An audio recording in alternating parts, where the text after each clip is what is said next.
لا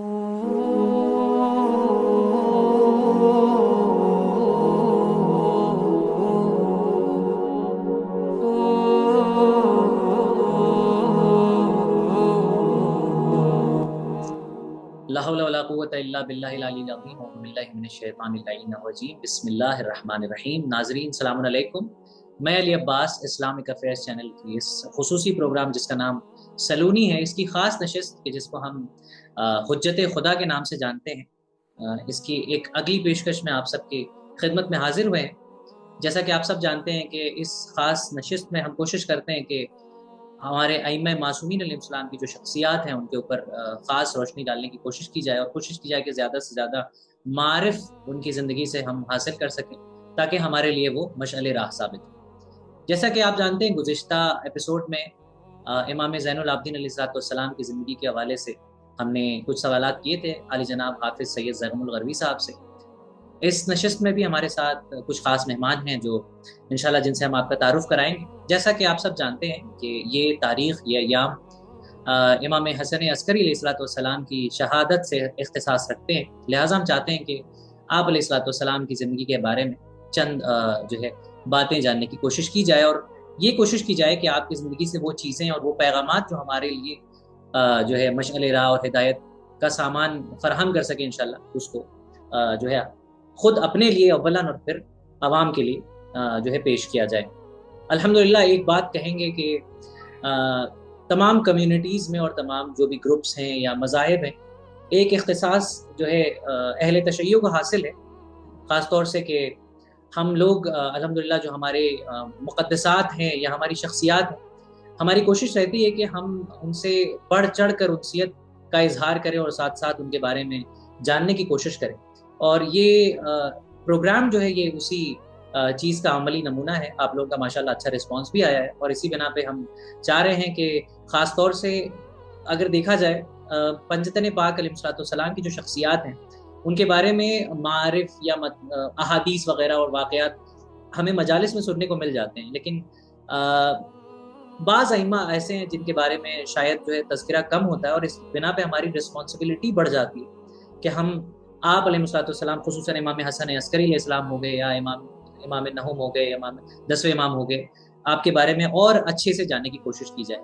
لہٰذا ہماری پوری کوشش رہتی ہے کہ آپ کی خدمت میں جو اس فیلڈ کے ایکسپرٹس ہیں ان کو پیش کیا جائے۔ الحمدللہ آج ہمارے لیے بھی بہت بہرحال افتخار کا موقع ہے کہ قوم کے دو بہترین جیمز جن کو ہم کہہ سکتے ہیں ہمارے سامنے حاضر ہیں انشاءاللہ، اور ان میں سب سے پہلے سر فہرست حجت الاسلام علی جناب مولانا سید ڈاکٹر پروفیسر سید قدسی رضوی صاحب ہیں، جن کو الحمدللہ آپ مختلف سوشل میڈیا پلیٹ فارم سے، ٹی وی چینل کے ذریعے سے سنتے رہتے ہیں۔ آپ نہ صرف یہ کہ انگلش کے پروفیسر ہیں، لیکچرر ہیں، آپ نے پی ایچ ڈی بھی کمپلیٹ کی ہے، اس کے ساتھ ساتھ ایک بہترین خطیب ہیں۔ آپ نے نہ صرف یہ کہ خطابت کی ہے بلکہ انٹرنیشنل لیول پہ بچوں کو خطابت سکھائی ہے، چاہے وہ انگریزی خطابت ہو یا اردو زبان میں خطابت ہو، اور ویورشپ بھی ماشاءاللہ آپ کی جو آڈینس ہے، آپ باہر بھی خطابت کرتے ہیں، انگلش میں بھی بچے ہیں وہ آپ کو سنتے ہیں، اور بہرحال اس کے ساتھ ساتھ اردو سننے والے بھی آپ کو بہرحال سنتے ہیں۔ ہم آپ کا استقبال کرتے ہیں۔ السلام علیکم ورحمۃ اللہ وبرکاتہ۔ علیکم السلام ورحمۃ اللہ وبرکاتہ۔ پروردگار آپ کی توفیقات میں اضافہ فرمائے کہ آپ یہ بہترین خدمت انجام دے رہے ہیں ذکر محمد و آل محمد علیہ والسلام کر کے، اور ان ائمہ پر پروگرامز بنا کر کہ جن پر تذکرے کم ہوتے ہیں ہمارے معاشرے میں۔ اس کے علاوہ ہم بہرحال ایک اور جوان شخصیت ہیں، اور بہرحال ہم چاہتے ہیں کہ ان سے بھی آپ کو روشناس کرائیں۔ آپ کا اسم گرامی جناب حسین اعجاز رضوی صاحب ہے۔ آپ ایک مینجمنٹ کے اسٹوڈنٹ رہ چکے ہیں، انڈیا کی ایک بہت پریسٹیجیس یونیورسٹی ہے IBS احمد آباد، جہاں سے آپ نے مینجمنٹ کی تعلیم حاصل کی۔ اس کے بعد آپ ملٹیپل سٹارٹ اپس میں، جیسا کہ ویسے آج کا ٹرینڈ ہو چکا ہے کہ لوگ جو ہے ماشاءاللہ انڈیا میں خاص طور سے نئے نئے سٹارٹ اپس شروع ہو رہے ہیں، اس میں ایک ایسے مائنڈ کی ضرورت پڑتی ہے جو سٹارٹ اپس گرو کرنے میں مدد کرے، اور اس میں ماشاءاللہ سے ایک کافی مقبول شخصیت ہے جناب حسین اعجاز رضوی صاحب۔ اس کے ساتھ ساتھ نہ صرف یہ کہ آپ نے اس جو ہے فیلڈ میں بطور یو ایکس لیڈ آپ امیزون میں کام کر رہے ہیں. اس کے ساتھ ساتھ آپ امام صادق آن لائن سیمینری جو قم کی ایک سیمینری ہے وہاں کے اسٹوڈنٹ بھی ہیں, اور ساتھ ہی ساتھ محقق ہیں, کافی تحقیق کرتے ہیں. آپ کی خاص طور سے تاریخ میں کافی اچھی پکڑ ہے الحمدللہ, اور ہمیں اور بہرحال عوام کو انشاءاللہ آپ سے بھی فیضیاب ہونے کا موقع ملے گا. السلام علیکم ورحمۃ اللہ وبرکاتہ. علیکم السلام برادر محترم, بہت بہت شکریہ آپ کا کہ آپ نے جو ہے حقیقت کا تعارف جو ہے ان الفاظ میں کیا.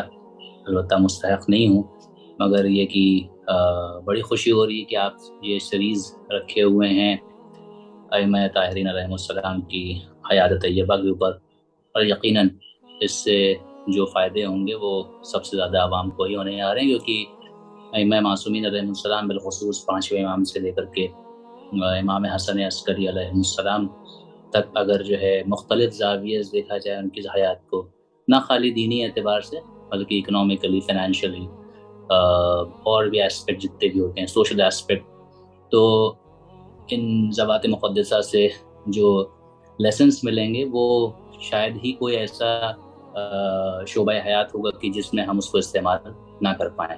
جزاک اللہ. درست فرمایا, بہت بہت شکریہ آغا. اور ہم چاہتے ہیں کہ اب جو ہے پروگرام کا آغاز کیا جائے اور جو سوالات ہمارے پاس ہیں آپ کی خدمت میں پیش کیے جائیں. اور سب سے پہلے جو سوال ہوتا ہے وہ امام حسن عسکری علیہ السلام کی جو ایک انٹروڈکشن ہے آپ علیہ السلام کا, آپ کی زندگی سے جو خاص یعنی اختصاص رکھتا ہے آپ کا نام, اور اس کے ساتھ ساتھ آپ کے زمانے کے حوالے سے کچھ چیزیں جو خاص آپ کے زمانے سے تعلق رکھتی ہیں. میں چاہ رہا ہوں کہ علی جناب مولانا قدسی رضوی صاحب اس کے اوپر روشنی ڈالیں اور بہرحال یہیں سے اپنی بات کا آغاز کریں. لا حول ولا قوة الا بالله العلی العظیم. اعوذ باللہ من الشیطان اللعین الرجیم. بسم اللہ الرحمن الرحیم. آج جس مقدس شخصیت پر تھوڑی دیر کلام کرنے کے لیے ہم لوگ حاضر ہوئے ہیں وہ ہمارے 11ویں امام امام حسن عسکری علیہ السلام ہیں. آپ کی کنیت ابو محمد ہے, اور آپ کے بہت سے ہم کو یعنی خاص القابات ملتے ہیں, جن میں الزکی, العسکری بہت مشہور ہے.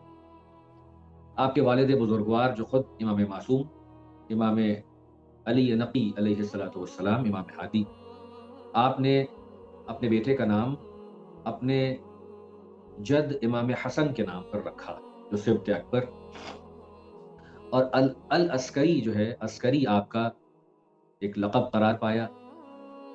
امام کی تاریخ ولادت میں تھوڑا بہت اختلاف ہے, بعض نے 230 ہجری لکھا ہے, بعض نے 232 لکھا.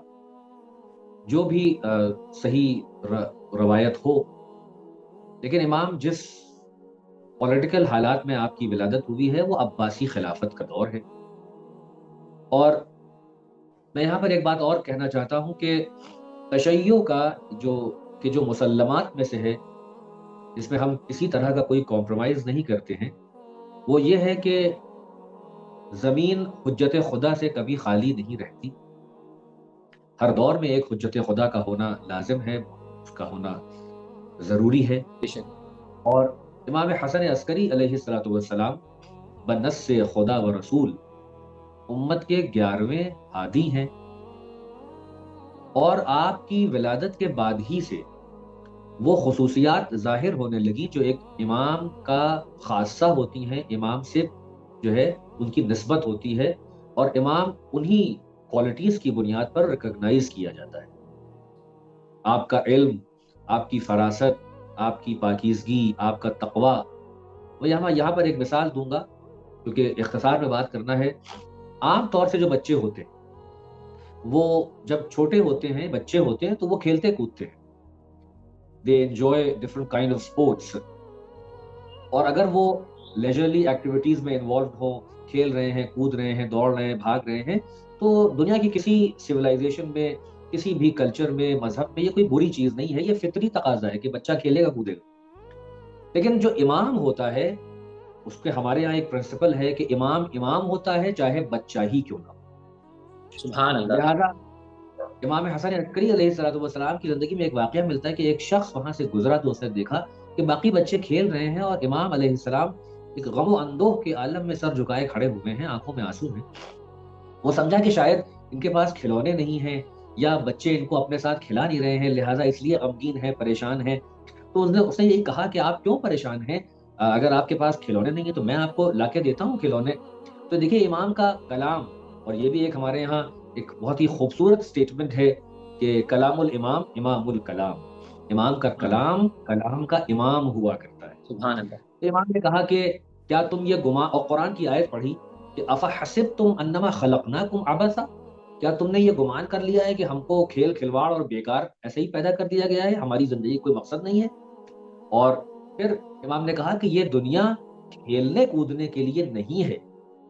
تو اس نے پوچھا کہ پھر کس لیے ہے؟ کہا کہ یہ تقوی الہی اور حصول علم کے لیے.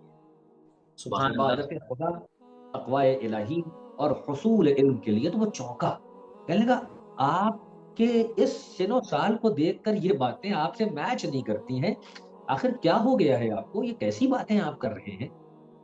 تو امام نے اس کو سمجھایا کہ ہوشیار ہو جاؤ، میرے سن و سال پہ نہ جاؤ.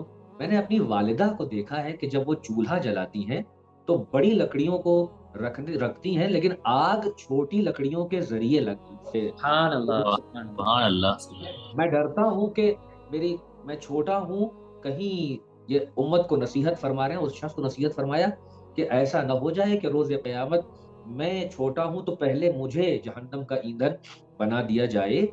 لہٰذا امام نے اس چھوٹی سی عمر میں اللہ. وہ حکمت کے وہ موتی عطا کر دیے کہ جس سے اس انسان کو، اور جس تک یہ حدیث اور روایت پہنچی، اس کو محسوس ہوا کہ باقی لوگ تو کھیلنے کودنے مصروف ہوتے ہیں، مگر جو حجت خدا ہوتی ہے وہ اپنے بچپنے ہی سے امت کو صحیح راستے کی طرف ہدایت کرتے ہوئے نظر آتے، بے شک. اور اپنے اقوال سے اور اپنے افعال سے یہ بتاتے ہیں کہ ہم جو ہیں وہ سراپا ہدایت ہیں. ہمارا ہر قول، ہر فعل، ہماری ہر سانس اللہ کے لیے ہے، اور ہم خدا کی طرف سے امتیوں پر، انسانوں پر حجت ہیں. امام کی ایک خاصیت اور بیان کر کے آپ اس کا جواب ختم کرتا ہوں کہ ماحول جیسا بھی رہا ہو، لیکن انسان کو جو گھر ملتا ہے اس کا بڑا اثر پڑتا ہے اس کے نفس اور روح پر. یہ ایک کامن تجربہ ہے، وہ کہ جو ائمہ ہوتے ہیں وہ خدا کی طرف سے پڑھ کر آتے ہیں، وہ اپنی اول عمر سے اور آخر عمر تک معصوم ہوتے ہیں، حجت ہوتے ہیں، علم خدا کا برتن ہوا کرتے ہیں. لیکن امام کو جو ماحول ملا، آپ دیکھیں کیا پاکیزہ، نورانی اور روحانی ماحول ہے. آپ کے والد امام معصوم، آپ کی والدہ کے بارے میں خود امام ہادی کے جملے ہیں کہ اتنی اللہ کا خوف رکھنے والی، عابدہ، زکیہ اور علم رکھنے والی خاتون نہیں دیکھی گئی. یعنی پاک و پاکیزہ ماں کہ جو تقوی الہی کے بام عروج پر ہو، جو پیناکل آف پائٹی پر ہو، علم میں بہت آگے ہو، خوف خدا رکھتی ہو اور زاہدہ اور عابدہ ہو، وہ آپ کی والدہ ہے. پھر امام ہادی کی بہن بھی موجود ہے وہاں پر، اور بھی اشخاص ہیں. اور یہ سلسلہ نسب جو ہے، یہ سلسلہ نسب کتنا پاکیزہ ہے کہ امام ہادی سے لے کر اور رسول خدا تک سب کے سب معصوم، سب کے سب حجت خدا. یہ پاک و پاکیزہ گھرانہ آپ کو ملا. لہٰذا یہ بات بتانا ضروری تھا کہ حسب ہو کہ نسب ہو، کہ خاندانی شرافت ہو، نجابت ہو، تقوی و طہارت ہو، یہ سب کے سب کمال امام حسن عسکری تک پہنچے. اور اس لیے بھی کہ آپ آیہ تطہیر کا بھی مصداق ہے. تو خدا کا جو تکوینی امر ہے اس کے بھی مصداق ہے کہ اللہ نے آپ کو ہر طرح کی برائی سے اور ہر طرح کے رجس سے دور رکھا ہے، اور ایسا پاک رکھا ہے جو پاک رکھنے کا حق ہے. سبحان. بہت بہت شکریہ آغا. میں بہرحال سمجھتا ہوں کہ یہ جو تعارف آپ نے کرایا اس مختصر سے وقت میں یہ بہت مفید ثابت ہوگا. اور زیادہ وقت نہ لیتے ہوئے میں اگلا سوال کرنا چاہتا ہوں جناب حسین اعجاز صاحب سے کہ وہ اس سوال پہ تھوڑی سی روشنی ڈالیں. یقیناً یہ نظام قدرت ہے کہ زمانہ جو ہے وہ بدلتا رہتا ہے کچھ وقت کے بعد، سوشل اعتبار سے دیکھا جائے، پولیٹیکل اعتبار سے دیکھا جائے، خود اس کے ساتھ زمان و مکان جو ہے الگ الگ ہوتے ہیں، تو وہاں پہ جو سیناریوز ہیں اور جو سرکمسٹانسز ہوتے ہیں وہ کافی ڈیفرنٹ ہوتے ہیں. ہم نے دیکھا رسول خدا صلی اللہ علیہ وسلم کے زمانے میں جو حالات تھے، اور پھر امام حسین علیہ الصلوۃ والسلام کے زمانے کے بارے میں ہم خاص طور سے ایک اچھا مشاہدہ رکھتے ہیں.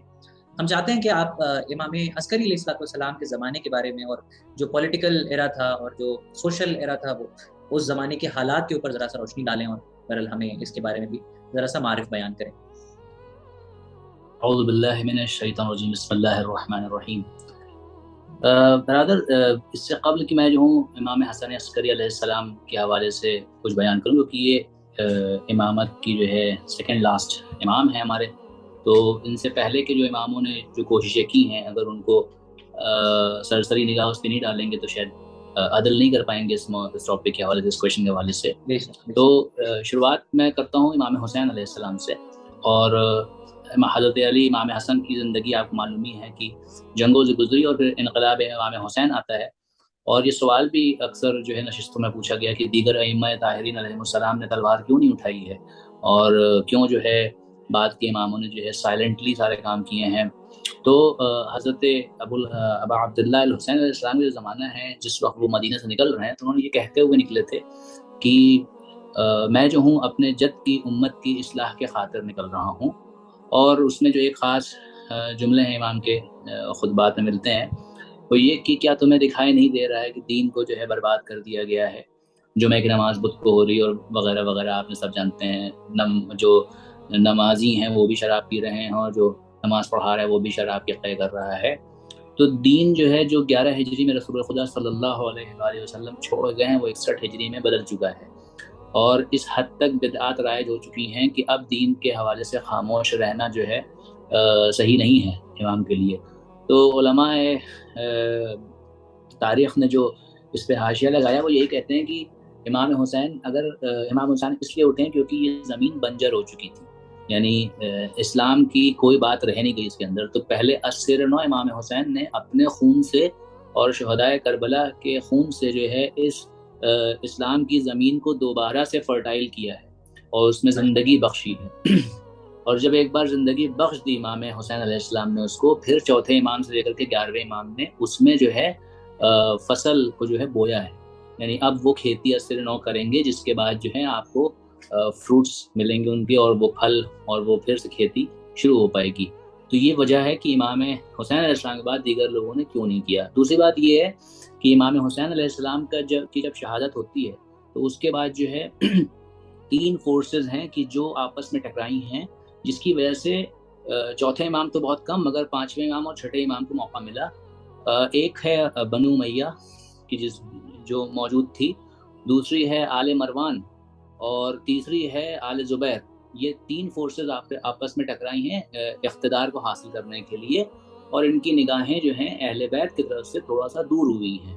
تو 5ویں امام کو اور 6ٹھے امام کو موقع مل گیا ہے، جس کی وجہ سے وہ جو ہیں حکومت میں آتے ہیں۔ اب کیونکہ بات ہو رہی 11ویں امام کی، تو جو دور میں وہ ہیں تو وہ عباسی حکومت کا دور ہے، تو عباسی بھی 5ویں امام کے دور میں آ چکے ہیں، اور ان کا جو نعرہ تھا جو انقلاب کا، وہ یا لسادات الحسین ان کا بھی نعرہ تھا، اور آل زبیر کا بھی یہی نعرہ ہے۔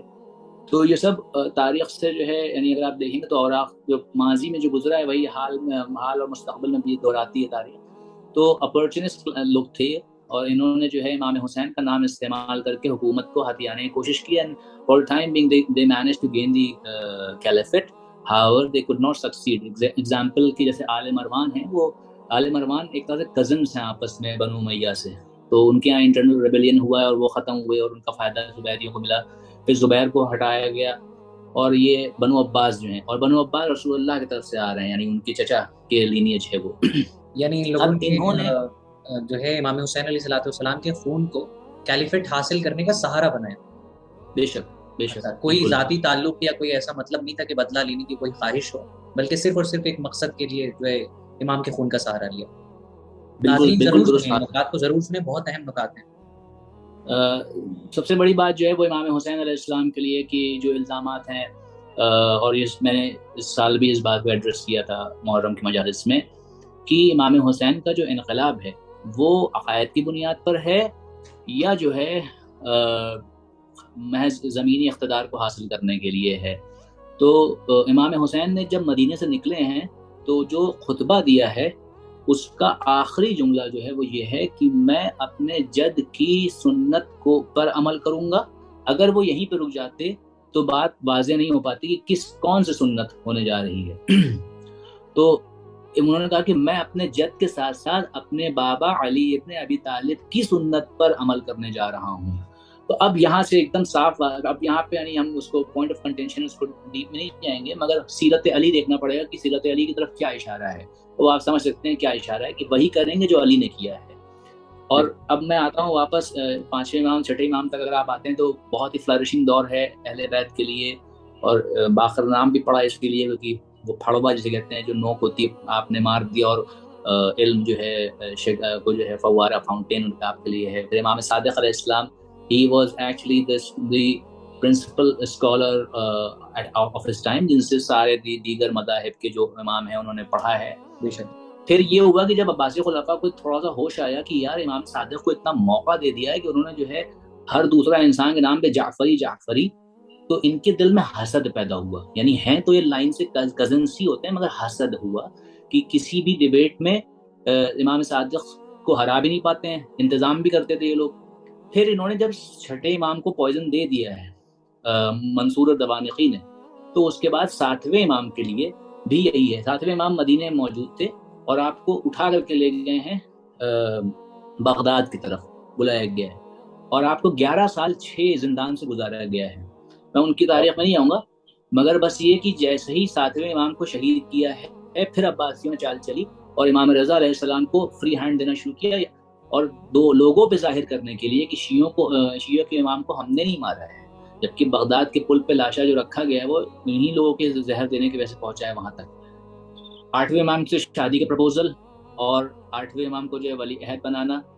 یہ لوگ یہ سوچ رہے تھے کہ ہم لوگ کلوز واچ رکھیں گے امام رضا پہ، الٹا ہو گیا. اللہ کی تدبیر یہ ہے کہ امام رضا کا سکہ چل گیا، امام رضا کی نسل آگے بڑھ گئی. امام رضا نے وہ عالم آل محمد ہیں. یہ خاص باتیں بتا دیتے ہیں کہ 8ویں امام کا کسی ایک بھی مسلک اور کوئی ایسا دین نہیں جس سے ڈیبیٹ 8ویں امام کا نہیں ہوا ہو، چاہے وہ اتھیسٹ ہو، یہاں تک کہ بدھسٹ تک لوگوں نے جو ہے آ کر کے آپ سے ڈیبیٹ کیے ہیں، اور یعنی آتش پرست قوم تک. پھر جیسے ہی 8ویں امام کو انہوں نے پوائزن کیا، 9ویں امام سے سختیاں شروع ہوتی ہیں، اور فاسٹ فارورڈ امام حسن عسکری علیہ السلام کے دور میں آتے ہیں. تو امام حسن عسکری علیہ السلام کا دور اتنا سیویئر ہے، یعنی تقیہ کی آب و ہوا ایسی ہے کہ امام نے کئی مقامات پہ آ کر کے اپنے چاہنے والوں کو منع کیا ہے کہ ہم کو سلام تک مت کرنا. یعنی اتنا خطرناک دور ہے. اب کیونکہ دامن وقت میں گنجائش نہیں، ورنہ وہ روایتیں آگے سامنے پڑھ کے سناتے کہ کہاں کہاں امام نے منع کیا ہے. بس آپ یہ سمجھ لیجئے کہ امام کے دور ایسا ہے کہ کھل کر کے you cannot profess that you are a Shia or you are a lover of امام حسن عسکری علیہ السلام. مگر معجزہ یہ ہے امام حسن عسکری علیہ السلام کا کہ ابھی آپ کے دیگر سوالات تو اس حوالے سے آئیں گے کہ اس سب کے باوجود بھی شیعیت کی جو فاؤنڈیشن ہے اس کو ہلنے نہیں دیا، بلکہ اور مضبوط. بہت شکریہ آغا کہ آپ نے بہرحال کافی جو ہے اس مقام سے شروع کیا ان جوابات کو دینا جہاں سے شاید ناظرین کو سننا جو ہے وہ ضروری تھا. کیونکہ اگر ہم ڈائریکٹ امام کے حوالے سے صرف اس موقع کی بات کرتے جہاں سے یہ چیزیں امام کی زندگی میں شروع ہوئی تو شاید جو ہے وہ کلیئرٹی نہیں آ پاتی. لیکن جو پولیٹیکل چیزیں ہیں وہ بالکل شروعات سے سننے میں زیادہ آسانی سے سمجھ میں آتی ہیں. جائے کہ وقت لگا، لیکن بہرحال بہت جو ہے اختصار میں آپ نے کافی اچھے سے جو ہے تقریباً میرے خیال سے 8 یا 9 امام کی زندگی جو ہے آپ نے بیان کی ہے. اور انشاءاللہ بہرحال ناظرین کو ہم کوشش کریں گے کہ ہر امام کے حوالے سے جو ہے کچھ خاص باتیں جو ہے بتائی جائیں اور اس کے لیے الگ الگ ایپیسوڈز رکھے جائیں. میں ایک گزارش کرنا چاہوں گا خاص طور سے بہرحال ڈاکٹر قدسی رضوی صاحب سے کہ آپ جو ہے امام حسن عسکری علیہ السلام کی زندگی کے بارے میں کچھ خاص باتیں، جیسے کہ ہم سب جانتے ہیں کہ امام ہر معصوم کا دور الگ رہا ہے، ان کی زندگی سے کچھ باتیں کچھ واقعات ہیں کہ بہت اختصاص رکھتے ہیں. جیسے امام حسین علیہ السلام کا کربلا میں شہید ہونا اور مطلب ایگزمپلری چیزیں ہیں. امام حسن مجتبیٰ علیہ السلام کی زندگی میں ان کی صلح جو ہے وہ بہت ایک خاص اہمیت رکھتی ہے تاریخ میں. ہم چاہتے ہیں کہ آپ امام حسن عسکری علیہ السلام کی زندگی کے متعلق کچھ خاص واقعات یا کچھ خاص باتیں جو آپ کی صرف زندگی سے اختصاص رکھتی ہیں وہ ضرور بیان کریں. کیونکہ وقت کم ہے لہٰذا چند باتیں ہی گزارش کروں گا. سب سے پہلی بات جو ان کے انٹروڈکشن میں مجھ سے اسکپ ہوئی، وہ امام کا ایک خاص امتیاز ہے اور آپ ہی سے مخصوص ہے کہ اللہ نے آپ کو اپنی آخری حجت کا والد قرار دیا. یہ وہ خاصیت ہے کہ جو امام کی امتیاز اور ان کی تکریم کے لیے خدا نے واضح کیا کہ اپنی آخری حجت کو، اور وہ حجت کہ جو دنیا کو عدل و انصاف سے اس طرح بھر دیں گے کہ جیسے وہ ظلم و جور سے بھری ہوئی ہوگی، اور نظام الہیہ کو پوری دنیا پر نافذ کریں گے، اور پوری دنیا سے ظلم و جور و بربریت کو مٹائیں گے۔ لہٰذا یہ جو امتیاز ہے کہ آپ امام یعنی امام حسن عسکری علیہ السلام اس آخری حجت کے والد قرار پائے۔ اور دوسری بات جو ہم اگر غور کریں تو معلوم ہوگا کہ امام کا جو دور بھی آپ نے سنا وہ ایسا سخت دور ہے کہ جہاں پر مختلف لوگوں نے یعنی جو ہے اس دور میں سانس لینا اور تشیع کا اظہار کرنا بہت مشکل تھا۔ اس دور میں بھی امام نے کم از کم 100 سے زیادہ شاگردوں کو پیدا کیا، اور 100 سے زیادہ روات ان سے پائے جاتے ہیں کہ جو ان سے نیریٹ کرتے تھے۔ ماشاءاللہ یعنی ایسے سخت دور میں کہ جہاں پر مسلسل پہرے لگے ہوں، امام کو ہاؤس اریسٹ کیا جا رہا ہو، امام کا اکنامک اور فائنینشیل بوائکاٹ ہو رہا ہو، امام تک پیسے کو پہنچنے ہی نہیں دیا جا رہا ہے، امام نے ایک نظام اس وقت پیدا کیا ہے کہ خمس کو کیسے ڈسٹریبیوٹ کیا جائے، اور جو مال امام تک آتا تھا اسے کیسے عوام تک اور جن لوگوں جو مستحقین خمس ہیں ان تک کیسے پہنچایا جائے، اس کا امام نے سسٹم ڈیولپ کیا۔ اور قید میں رہتے ہوئے اور ہاؤس اریسٹ میں رہتے ہوئے بھی 100 سے زیادہ لوگوں نے ان سے ٹریڈیشنز کو نیریٹ کیا، اور آپ نے بہترین فرنٹ پر یعنی دفاع عقیدہ بھی کیا، الکندی جیسے فلسفر کو بھی جو ہے وہ ہرایا آرگیومنٹ میں اور اس کی ہدایت کی۔ اس کے علاوہ بہت سے خطوط آپ نے اپنے چاہنے والوں تک لکھے، اور آپ حضرت حجت کے حوالے سے آپ نے جو ضروری ہدایات تھیں انہیں واضح کر کے لوگوں پر روشن کیا کہ ہمارے بعد حجت خدا موجود ہے، اور ہم بغیر حجت کو چھوڑے ہوئے دنیا سے نہیں جا رہے۔ یعنی امام علیہ السلام نے جتنے بھی باطل کے منصوبے تھے ان کو بہرحال ہر اعتبار سے، وہ قرآن مجید کی آیت یاد آ رہی ہے، وَمَكَرُوا وَمَكَرَ اللَّهُ إِنَّ اللَّهَ خَيْرُ الْمَاكِرِينَ۔ جتنے بھی منصوبے جو ہے دشمن بنانا چاہے بنا لیں، لیکن یہ کائنات خدا کی ہے، ذرہ ذرہ خدا کا ہے، اور بہرحال وہ جس اعتبار سے چاہتا ہے اپنا کام لے لیتا ہے۔ بہت بہت شکریہ آقا، کافی اچھی گفتگو ہوئی، اور ناظرین کی خدمت میں یہ بھی بیان کرنا چاہیں گے کہ ابھی جو ہے یہ سلسلہ ختم نہیں ہوا ہے، انشاءاللہ چند سوالات ہیں جو کافی اہم اور ضروری ہیں۔ اگلے ایپیسوڈ میں انشاءاللہ دوبارہ سے ملاقات ہوگی، اور امام علیہ السلام کی زندگی پہ دوبارہ یہی ہمارے مہمان ہوں گے جو روشنی ڈالیں گے۔ بہت بہت شکریہ، جزاکم اللہ، فی امان اللہ۔